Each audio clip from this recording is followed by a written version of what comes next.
Hey everybody, this is me Peter, and today is VEDA Day 29. I know because this time I checked my phone first. Getting smarter. And today I want to talk about summer. Yeah, it's April, but it's never too early. That's not true. It probably is too early, but I don't care.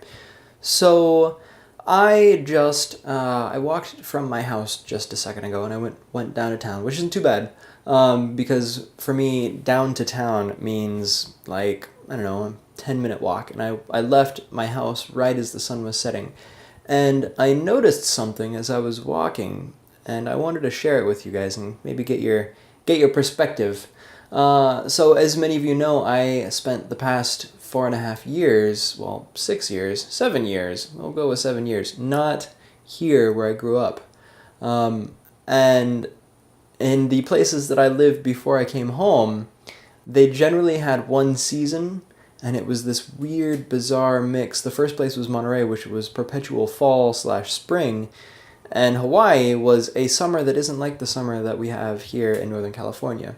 But as I was walking down into town to grab a bite, I noticed that smell that comes with summer, where it's kind of damp and it's kind of cool, but you only notice that it's cool because the rest of the time is more than hot, and like the smell gets mixed in with like the plants around you, like the grass and the flowers, and I just wafted it in, and I hadn't realized up until that moment that it had been such a long time since I'd smelled that, and I was just so happy, I guess, because they talk about how when your sense of smell is linked to your memories, and it's one of the strongest evokers of memories.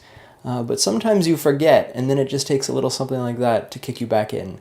And I think that's really all I want to say. I wanted to share this little moment of happiness that I had, this little moment of contentness that I had walking down this hill into town, picking up all these smells, noticing the way the light just makes everything just slightly golden. Not yellow, but golden.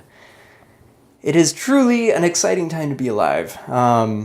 Especially with everything that's going on in the world, all of the terribleness, no matter how terrible everything is, there is always going to be a little bit of light here and there to look for. Yeah. So, tell me, if you will, s'il vous plaît, as they say in French, except they say it better because I'm not French. What are some scents that you have strong feelings with? Has there ever been a time where you've just been walking around and then you pick up the scent of something and you're just like, oh, and it hits you. It hits you like a brick, but not a bad brick, like a jello brick. Like a jello brick with like feathers, covered in soft, downy feathers. So it hits you, but it's more of like a forceful caress. That's a really weird mental image that I just gave myself. Let me know in the comments below something that makes you nostalgic or happy or something that has to do with your sense of smell. And until next time, stay safe, stay classy, and stay awesome. And I love you, and I will talk to you later. Okay, bye guys.